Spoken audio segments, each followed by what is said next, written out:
Hey there, and welcome to the HomeTech 2016 election coverage special. Jason Griffin here. What do you think, Seth? What do you think? You can't do it. Let's stick to home technology. Yeah, let's definitely stick to home technology.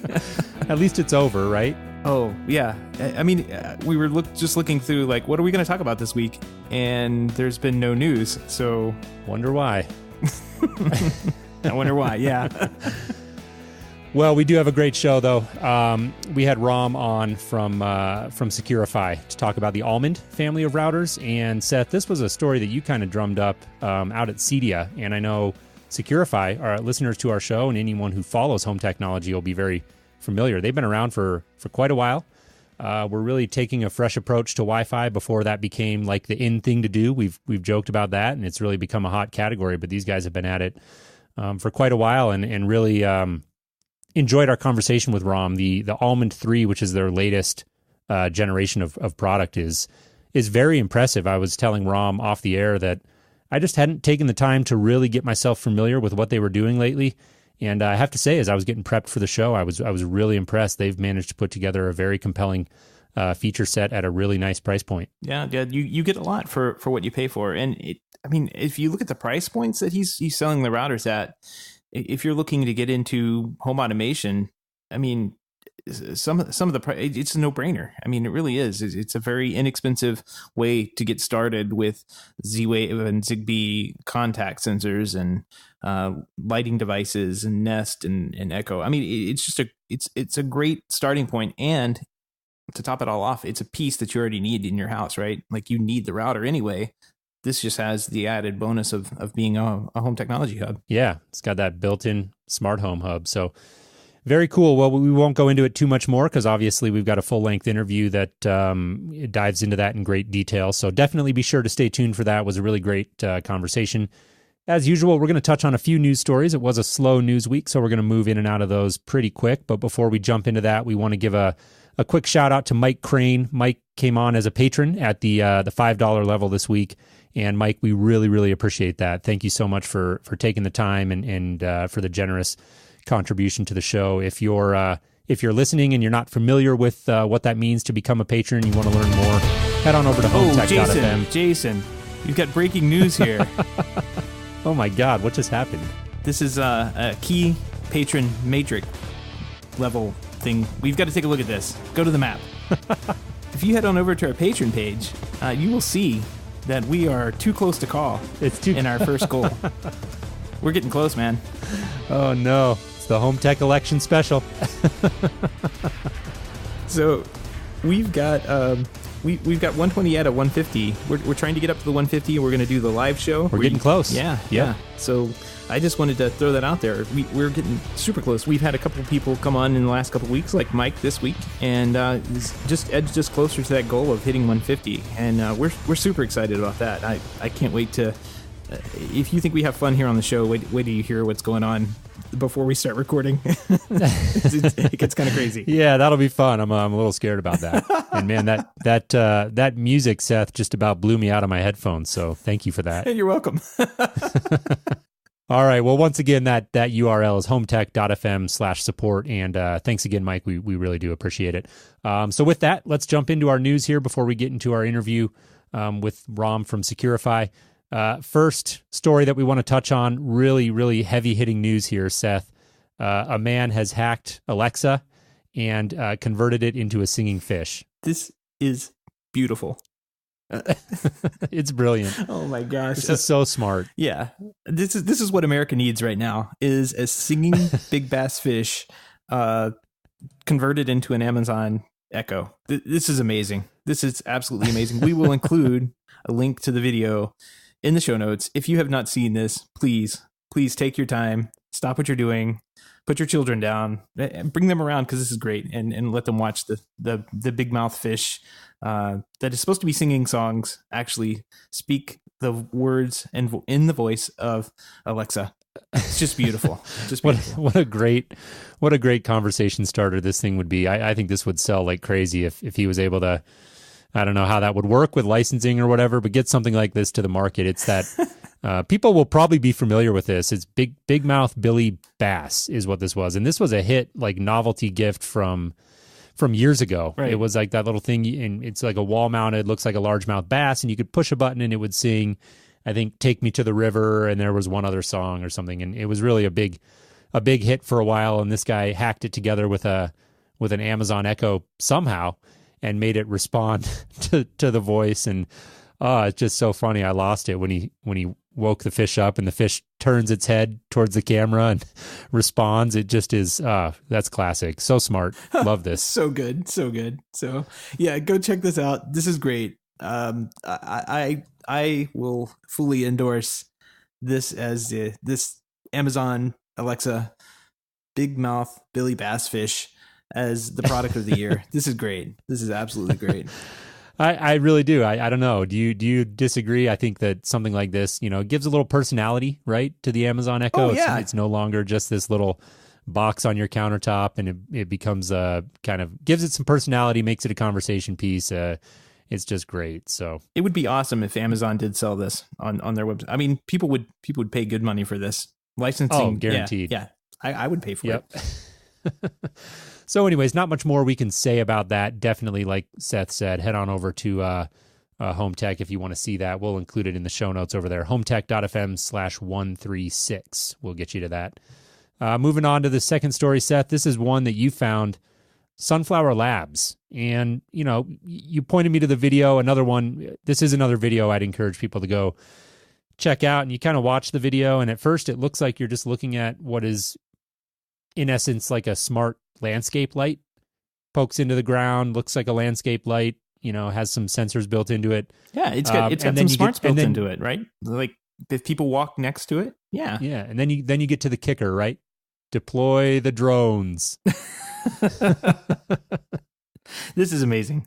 So yeah, this is it looks like little landscape lights, and you plug them in around your house, and I guess they detect if somebody is walking nearby. I don't know if it's like ground movement or motion detection, but if they detect someone and you're not sure who it is, there's a drone that goes along with it, and like a wild bumblebee, it will fly over and identify who is there.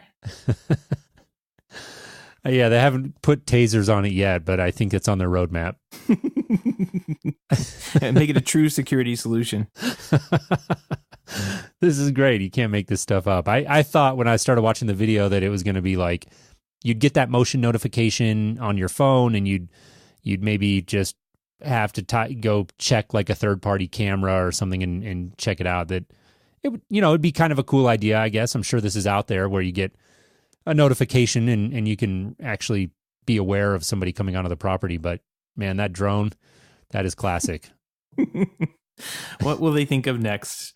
What they should do is hang the big mouth Billy Bass from the drone. Who goes there? Oh man, I can't tell if this thing is for real. It looks like it's reserve yours today at the bottom of the site. So there's a place where you can, looks like it pre-order. So I don't know, who knows if this thing will ever get out to the market as a real product, but somebody was really thinking pretty hard about this. It's entertaining, and that's what we're here for. Without question. Well, let's move on. We got one more story here before we're going to jump into our interview. And this one actually is a more serious story, and it's one that has the theme of it, anyways, has become a recurring topic here in the last number of weeks, and really has to do with network security. IHG, very big player in the remote systems monitoring space, recently did a survey where they found out that 40% of integrators' installations had at least one open port on the network. And I know, Seth, just how happy it made you to hear that. Oh, man. It made me throw up in your mouth a little bit. Yeah, throw up in my mouth a little bit. And yeah. So what this means to me is there's 40% of these jobs that dealers have installed that are installed incorrectly. That's not good. That's not good, guys. Yeah. You can't be opening ports on a router and have them going in to who knows what. They said there was 22% of them that had an insecure port 80, which is the web traffic open, and 15% of all Crestron systems had 2 wide open ports. Yeah, wow. Just not good security practice. We've got to move away from this mindset. We absolutely have to do it. Yeah, and it's the article quoted Stuart Wrench over there from IHG, and he said unfortunately a lot of integrators have been coached in these sort of bad practices, and I think that's true. I'm curious, Seth, because I'm not the most technical guy now. I've kind of phased out of that side of the business, and it's been a while since I did it, but there were a number of years where I was doing some network deployment and as a programmer and all that, and there were situations where we were opening ports, and this was years ago, and it just never really was taught to me that was a bad security practice. I mean, I always kind of knew just inherently by opening a port that seemed a little bit weird to me, but is this something that you feel like used to maybe be more of a common practice, like we didn't know any better as an industry and now we should, or has this just always been bad and I was just out there completely doing it wrong? I'm gonna be nice and say a little bit of both. It's always been a bad. It's okay. You can tell me that I was just doing it wrong. Well, it's always been a bad practice to do port forwarding. It's even worse to do the DMZ, which basically opens whatever IP address completely open to the wild internet, and bypasses the firewall. But our manufacturers for so long have told us, I'm thinking about these Crestron systems here where they have 2 wide open ports. I mean, one of those could be for cameras, for a camera system. Now, while initially that may not seem like a bad idea, given the last couple of months worth of news, it seems like more of a big deal now. And when you install these systems, you are relying on the manufacturers to have installed and set up their equipment with security in mind. And the truth is they may not have. You are installing a piece of equipment that probably will not see any updates. We know now that there have been some pretty significant flaws in Linux for the past decade that basically allow any Linux system to be hacked. I mean, these things are out there. They're coming out almost daily, weekly, monthly, that these are major flaws within like the core kernel of Linux, which a lot of these NVRs are based on. So if you've got an old NVR sitting out at somebody's house or an old piece of equipment that has a port forwarded to it, it may have been all right 5 years ago when you put it in, but now with this new exploits that have been coming out, it may need to be updated, and you may not have any way of doing that. So really, I mean, it comes down to this. I think we have to start demanding that our manufacturers supply us with products that do not require port forwarding, that follow best practices when you're hooking up to a network. And I agree. Go ahead. Well, I think that's really the only way that this is going to happen, because honestly, dealers probably don't care. What they want is to get paid. Customers don't care. They want their products to go in.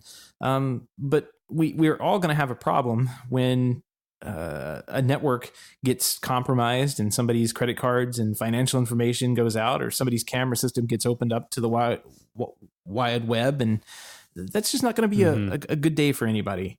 So I think it really starts with us demanding that the products that we use, a lot of these DIY products that have come out, Nest, Ring, Dropcam, they don't set up where you need to do port forwarding to get them out. They set up completely different, and they're pretty good products. But the products that we've been using traditionally, there's been no demand from us to have them do point-to-point video and be completely secure. There's no demand from them to have remote access into a home automation system without doing port forwarding. I know Control4 has thought about that because that's what they sell. They sell a extremely secure VPN that goes from your phone to the servers in Salt Lake and then down to your house to get you on and talking to your system. But there's a lot of other companies. I go through the trainings and they're just like, oh, you open up this port and that gets you remote access. And I just shake my head every time that happens, because it's a security hole. It really is. We've got to demand that this stuff not happen from our manufacturers that we putting in product from. Yeah. I think that obviously the integrators have to ultimately bear the responsibility for their clients and make decisions. But I agree with you. I think a lot of the responsibility does lie in the manufacturers, because, let's be honest, when I was out doing more of these networks myself in the field, it was at an earlier time in my career where I was still learning. And I wasn't just going out there and opening ports for fun, right? Like, I was always doing this at the specific direction of a manufacturer who said, to get this feature working on our DVR, you have to forward port 80, blah, blah, blah. And I was literally like following the steps on the manufacturer's instructions. And so for the uninitiated, which I was at the time, you assume that the manufacturers have thought about security. And if they're telling you to do X, Y, or Z, that's got to be okay. And so I think, that the manufacturers do bear a lot of responsibility in this. And I think as home technology professionals, you're right, we have the responsibility to put that pressure on them. Absolutely. So, all right. Well, yeah, speaking of networks, let's go ahead and jump into our interview here. We had Ram Malasani on once again from Securifi. And Ram joined us to talk about all about the Almond family of routers. Really great conversation, really cool product. So I enjoyed chatting with Ram. And let's go ahead and jump into that. Hey, Ram, welcome to the show. How are you? I'm good. How are you? Thanks for having me on the show. Yeah, we really appreciate you taking the time, and when we look forward to our conversation, we're going to dive in and we're going to talk about Securifi, the company, obviously, and focus mostly on the Almond family of products, and particularly the new Almond 3. But before we jump into that, why don't you give our listeners just a brief personal introduction? Sure. So I'm the founder and CEO of Securifi, the maker of Almond routers. And prior to that, I'd been in the Wi-Fi industry for a long time. Actually, I'm one of the co-founders of Ubiquiti Networks, which makes enterprise Wi-Fi and now consumer devices. And before that, I worked at a startup. And my current job is being the founder and CEO of Securifi. Okay, cool. Yeah, I didn't realize there was a connection there with Ubiquiti. I know a lot of our listeners are familiar with that line, and I'm sure you got a lot of great experience there. And I know, I've followed the Almond family of routers and Securifi for some time. You guys have been doing this for a little bit. When were you founded?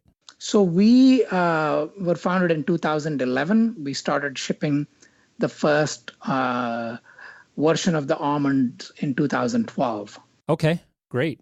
Well, let's just jump right in here and get started. Give us the quick elevator pitch. What is the Almond family of routers really all about? So Almond family of routers is all about simplifying router setup and making them less intimidating. And it's interesting for us because we've been screaming and shouting about this idea that routers should be simple to set up. And we do it by having a touchscreen integrated on the router itself. We've been talking about this since 2011, 2012. And, in the last 1 year or 1.5 years, there has been just so many new companies. And we felt as if like Silicon Valley just woke up last year, about something we've been screaming and shouting for the past 4 or 5 years now. Yeah, definitely. Definitely. I've kind of noticed that too. It's something that we in the custom install industry have been preaching for a long time. Networks are very important, but with the networks that we're setting up, they are.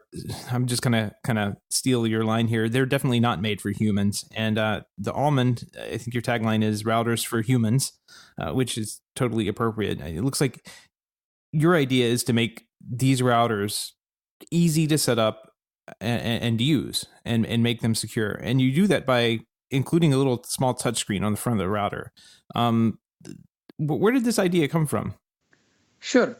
And our routers do some pretty cool advanced stuff. But I'll answer the question about where the idea came from. Like I said, I'd been in the Wi-Fi space before 2011 for already about 6-7 years. And, over the years, I've had my own issues with my home router. I was using one of those brands, whether it was Netgear or Linksys. I think it usually was one of those two. And there was even one time when I had to help my landlord with her Wi-Fi. It was a really simple thing. She was just trying to get one more device connected, but she forgot the password. That very simple stuff. And it took me like 30 to 40 minutes. And I realized, wow, I'm supposed to be the expert at this stuff, right? And it takes me this long to do something so simple with the router. Just imagine the plight of regular consumers. So this was in 2011. I thought, hey, why not put a touchscreen on the router itself? And luckily, timing-wise, that was the time when Android phones started becoming popular. So, screen LCD prices started coming down pretty rapidly. So that was good timing-wise. Yeah, that was kind of the idea of putting a screen on the router. Very cool. Yeah, and it's I have one of the Ubiquiti amplifiers here. I'm trying to take a look at it and kind of review it. I know you mentioned Ubiquiti a minute ago, but I find I haven't used an Almond, but now I'm all for this having the touchscreen, even for the most basic things, on the front of the router is amazing to have. I mean, it really does help. Ubiquiti does not do what you're doing with your routers, with all the advanced things that you can get into and settings you can look at and change. But even having just the most minimal display is certainly helpful when it comes to setting up what is arguably one of the more complicated pieces of the networking inside of someone's home. So I'm glad you're out there making it easy for people to get these types of devices set up and securely set up. That's kind of a big thing with me right now. Make sure that they're securely set up and working. Let's talk a little bit about the Almond 3 system. Like what hardware are we looking at? What software and what are the pricing? I noticed you have a couple different boxes on the website here. Sure. So the first Almond that was launched in 2012, it was a router with a great touchscreen interface. And very quickly, we realized routers are actually the perfect place to integrate smart home hub capability for the mainstream market. Now I understand in a highly specific custom installation that could be different. We realized for the mass market, that's the right approach. So our second-gen products, Almond Plus and Almond 2015, were not only great routers, but also had smart home hub built in. Almond 3 is actually our third generation product. So it's a great, easy to set up router. It's got smart home hub built in. So we have Zigbee built in. And it also supports mesh Wi-Fi capability. So when you have a few of these units, they talk to each other either through a wire, or if you don't have wired infrastructure, wirelessly, and give coverage throughout your home. And it also has another really interesting thing. It has a built-in programmable siren. You could use that for a security siren or door chime, lots of applications for it. So that's the product. The way, we're selling it as a solo unit or a bundle. Currently, they're on pre-order. They're available for discount, actually, for not too much longer, because we are going on sale. I guess we'll start shipping next week. So right now, the solo single unit is going for $120, and the pack of 3 is going for $299. And from next week, solo unit will go for $149, and then a pack of 3 will go for $399. Very cool. So that was actually going to be one of my questions is when you guys are shipping. And so that's right around the corner, yeah? Yeah, yep. We actually just shipped, started shipping. So they're all in transit, basically. Very cool. And so we've talked about the touch screen a lot, presumably, and maybe I'm wrong, but presumably there's some sort of app as well that you can use to possibly configure and look at some diagnostics and stuff. Is that correct? And if so, is it on iOS and Android? Absolutely, yeah. The way we think about it is touchscreen, it's a great for setup, and it's also a great way to debug things when things go wrong. suddenly if internet's not connecting or some other problem, you can go look at it on the screen. Sometimes maybe your cables got disconnected.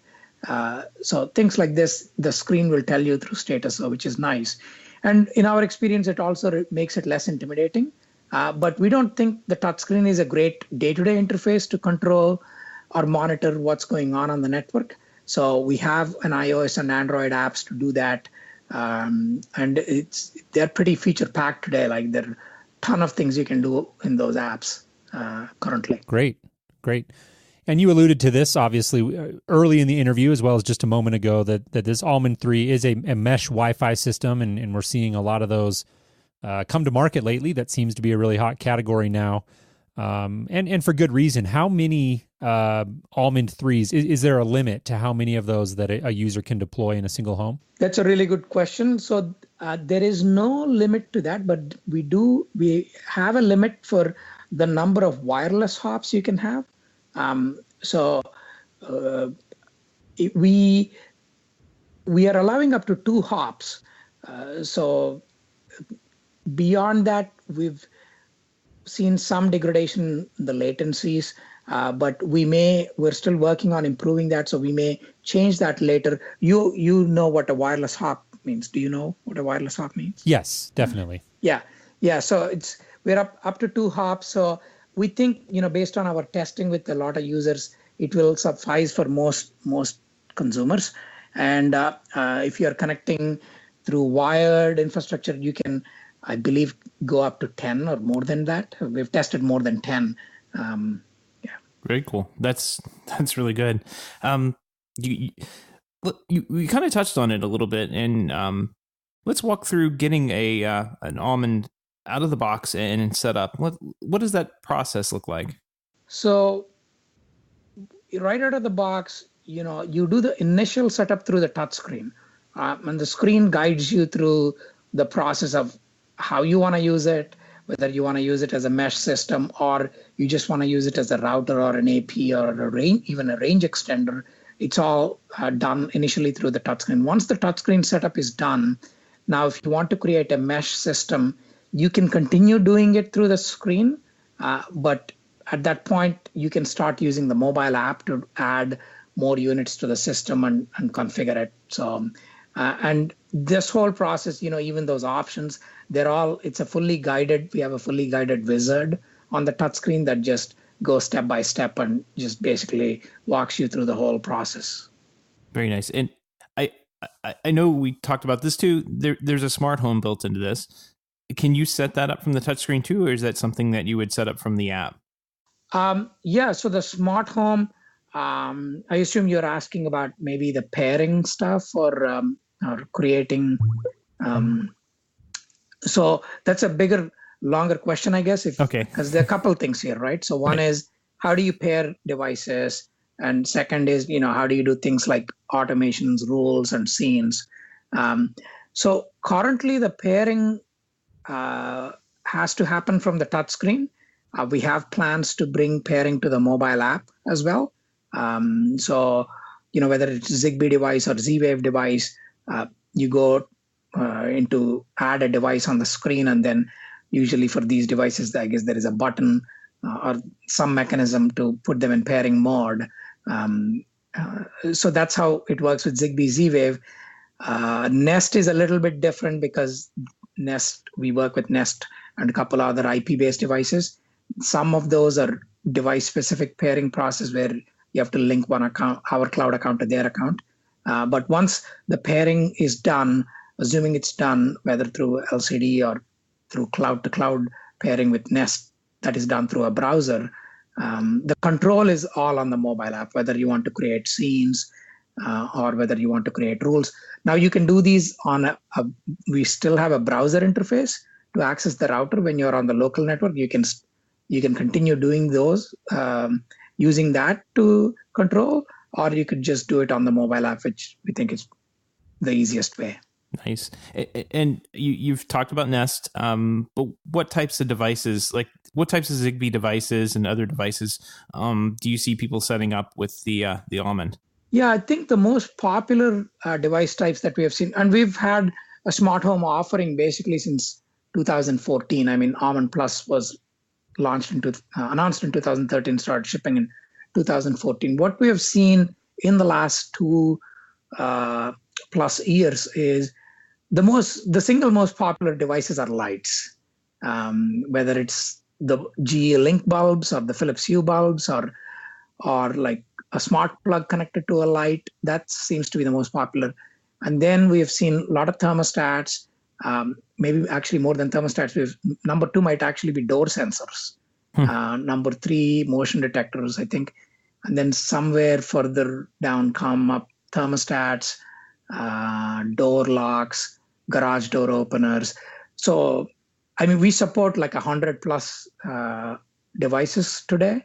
You can go to securify.com/sensors to see all the compatible sensors. But yeah, those are the most popular ones that I can remember now. Very cool. And I just want to make sure we touch on this. It's been weaved in there a little bit, but as far as communication protocols, I know you mentioned Zigbee. You also mentioned ZWave. Does ZWave require any sort of external, maybe like a USB dongle or bridge or anything like that, or is that built right into the hub? Yeah, so in Almond 3, Zigbee is built in. ZWave does require an external dongle that we sell ourselves for about $30. In our second gen product, Almond Plus, we did have Zigbee and Z-Wave all in one. But, we had some issues because when you're going international, Z-Wave has different frequencies in different countries. And, got it. It was complicating a lot of things for us. So we decided to separate it out. That makes sense. Also, I think if I recall correctly, I saw Bluetooth on the website. Are you guys supporting Bluetooth? Yeah, we have. Not yet. We have Bluetooth on our roadmap. So far we haven't seen a lot of interesting stuff in the smart home space when it comes to Bluetooth, except perhaps door locks and some light bulbs now. But we think, Bluetooth could become interesting as a smart home, I guess, for smart home devices, maybe sometime next year. So our plan is to, again, support it through using a USB dongle initially.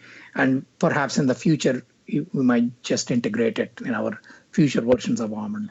Yeah, I feel the same way about Bluetooth. It's one of those protocols that we seem to be hearing more and more about, and it seems to have some buzz behind it and some momentum. But right now, we just don't see a ton of practical applications out there in the field. But I think it's definitely coming, and so definitely smart to have that on your roadmap. I want to focus here on what I think is a very interesting inclusion in the product line and clever and presumably appeals to a lot of buyers is that ability that you alluded to use the Almond 3 as a security system. So it's got that built-in siren that you alluded to, and then I guess you're able to tie this into various sensors, right? Presumably door contacts, window contacts, that sort of thing. Give us an overview of what that looks like. Yeah, sure. We have a very programmable rules interface where you can tie all these devices together, whether door sensors, motion detectors, lights, thermostats with sirens. So that was one of the reasons for including a siren. Is we saw that security is is maybe the biggest application, maybe number two after lighting from our existing customers. So we thought by having that siren, and in fact, if you have a mesh, you basically end up getting 3 sirens, right? So, which is nice. So by having that built in, so it's just one less thing that you have to purchase. And we just decided to do one other interesting thing since we last met at CIDIA, which is in the bundle, 3-pack bundle, we decided to just give a bundle a free door sensor for that same $399 or $299, because it's a way for us to just introduce the capabilities of what we can do. So with that bundle, you basically have a very pretty decent DIY home security system. You got a door sensor, you got 3 sirens, and of course you can keep adding more door sensors or motion detectors or flood sensors or even lights and anything to expand the system. So you can create rules where, when you're away, if your door opens, then, ring all these sirens. So, and that's We have a really nice interface to do that. I think you've seen it at Cydia. Our customers really love the way we have done the rules interface, where you can have multiple conditions and multiple actions. This is something that you would only see in very high-end systems before. The way we have done it, right? It's something our customers really love. Yeah, no, it sounds great. And so presumably, obviously, you've got the siren there. Also, push notifications, I would assume. So if my door opens, I can get a notification on my phone. Absolutely. Yeah, we have push notifications. And one of the really neat things we do, and we were the first to do this, is we use your Wi-Fi clients as presence signals. And that's great for multiple reasons, because then you don't have to carry key fobs anymore. And you do not have to turn on GPS on your phone, because that's how a lot of the smart home systems figure out today whether you're home or not. And GPS is a big battery drain on your phone. And that's the last thing you want on your smartphone, because already battery tends to be bad enough on most phones.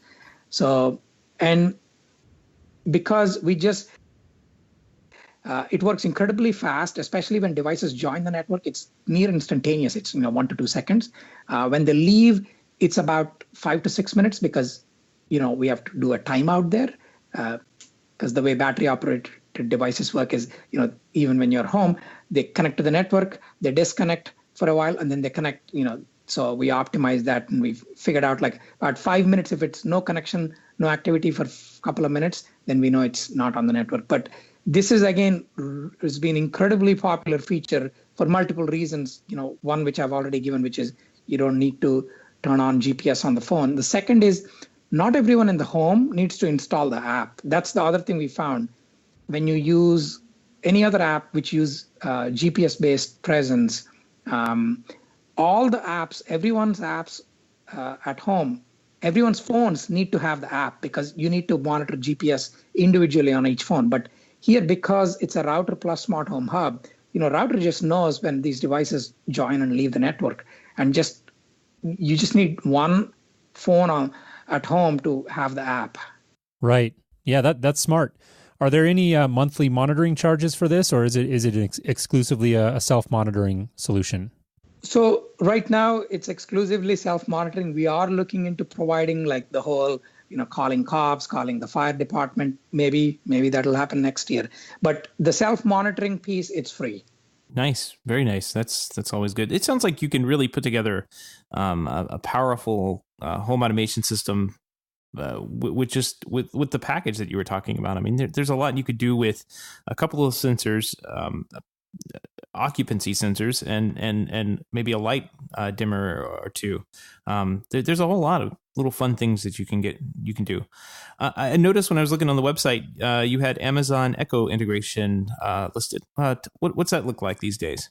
Yeah, I mean, I guess that's become table stakes in a way in the smart home space, the Echo integration. So it's like the novelty is really worn off. But what we see is voice is a far superior interface for smart home devices compared to apps, especially when you're at home, which is 80-90% of the time in terms of usage of how you're interacting with these lights or thermostats.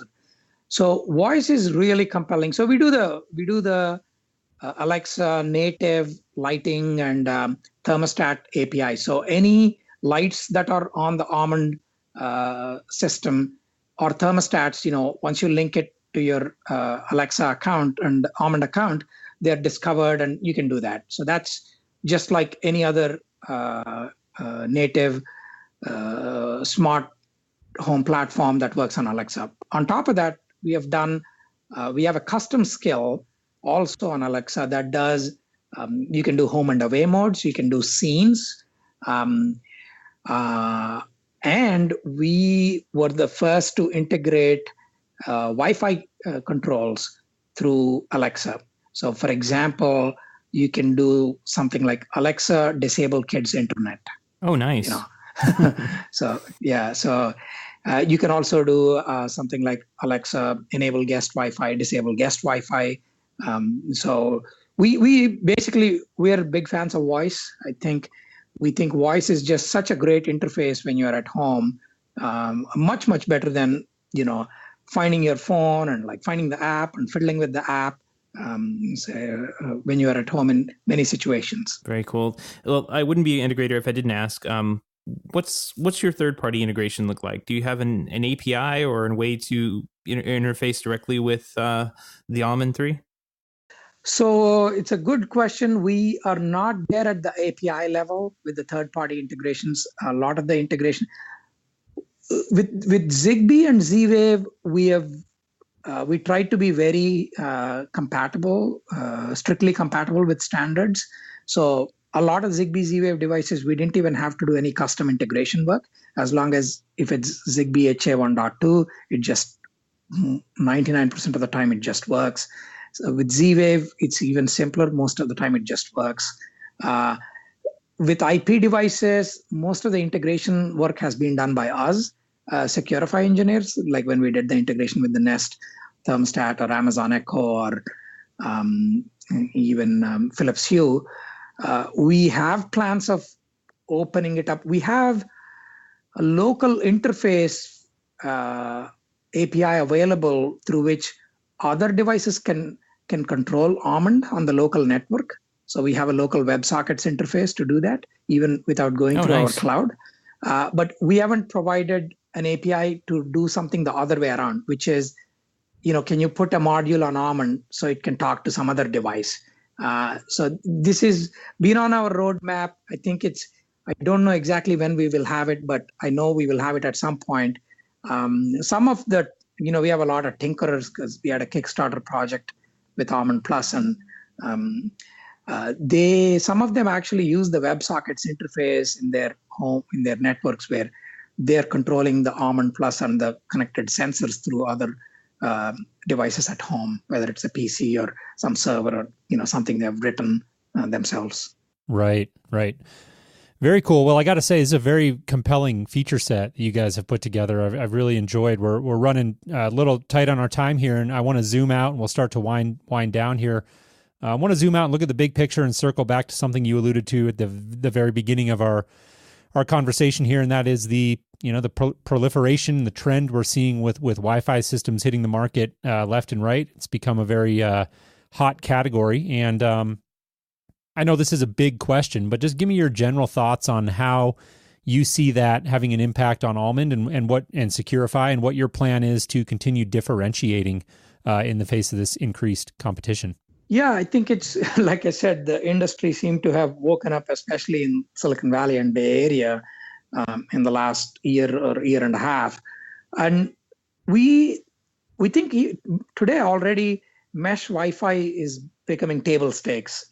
If you want to be known as a modern router, that's just what you have to do at the minimum. So we think at that level, no one's going to have any differentiation. We think our smart home strategy really gives us differentiation compared to everyone else, and also the types of integrations we are doing with voice, and not to mention hundreds of smart home devices that we work with. We were actually the first to come up with this idea that smart home router should be integrated, and Google supposedly had a Zigbee radio in their on hub, but I don't think they've put out any real software to enable that. So we have a big lead on this. We think this is probably our biggest differentiation today, and the price points that we do with like the type of features we are giving, I don't think anyone else comes close on that front.